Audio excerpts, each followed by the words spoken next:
പായസമേളയ്ക്ക് തുടക്കം. ഓണാഘോഷങ്ങൾക്ക് മാറ്റുകൂട്ടാൻ വൈവിധ്യമാർന്ന പായസക്കൂട്ടുകളുമായി KTDC Aahar restaurant. August 26 വരെ നടക്കുന്ന പായസമേളയുടെ ഉദ്ഘാടനം സഹകരണ എക്സൈസ് വകുപ്പ് മന്ത്രി M. ലിജു നിർവഹിച്ചു. ഓണത്തിനെ സംബന്ധിച്ച് ഓണം ആഘോഷങ്ങൾ ഏറ്റവും കൂടുതലുള്ള ഒരു പ്രദേശമാണ് നമ്മുടെ നാട്. ഇത് പേര് തന്നെ ഓണാട്ടുകര എന്നാണ്. ഓണനാട്ടുകര എന്നൊരു വ്യാഖ്യാനമുണ്ട് ആ പേരിന്. അപ്പോൾ വള്ളംകളികൾ, ജലോത്സവങ്ങളും പായസമേളകളും അത്തപ്പൂക്കളവും ഓണപ്പാട്ടുകളും, അപ്പം നമ്മുടെ നാട് വളരെ ഗംഭീരമായി ഓണം ആഘോഷിക്കുകയാണ്.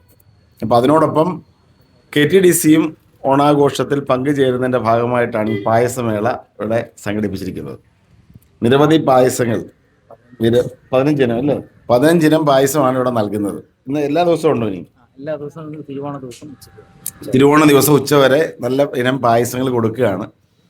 എല്ലാവരും വന്ന് ഇവിടുന്ന് പായസം വാങ്ങണം. നമുക്ക് നല്ല പ്രചരണം കൊടുക്കണം. ഇത്തവണ കായംകുളം KTDC ആയിരിക്കണം കേരളത്തിൽ ഏറ്റവും കൂടുതൽ പായസം വെക്കുന്ന സ്ഥലം.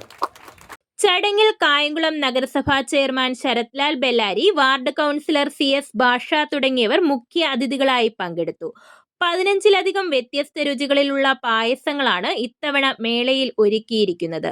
പാലട, അടപ്രഥമൻ, കടലപ്രഥമൻ, ഗോതമ്പ് പായസം, പരിപ്പ് പ്രഥമൻ തുടങ്ങി പരമ്പരാഗത ഇനങ്ങൾക്കൊപ്പം പഴംപ്രഥമൻ, ഈന്തപ്പഴം, ചക്കപ്രഥമൻ, കരിക്ക്, ക്യാരറ്റ്, മത്തൻ, നവരത്ന പായസം, ആഹാർ സ്പെഷ്യൽ പാൽപ്പായസം എന്നിവയും മേളയിലുണ്ട്.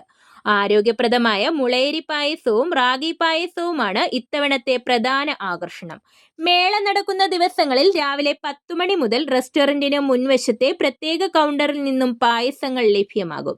കൂടാതെ ഉത്രാടം, തിരുവോണം നാളുകളിൽ 28 കൂട്ടം വിഭവങ്ങൾ ഉൾപ്പെടുത്തിയ വിപുലമായ ഓണസദ്യയും ഇവിടെ ഒരുക്കുന്നുണ്ട്.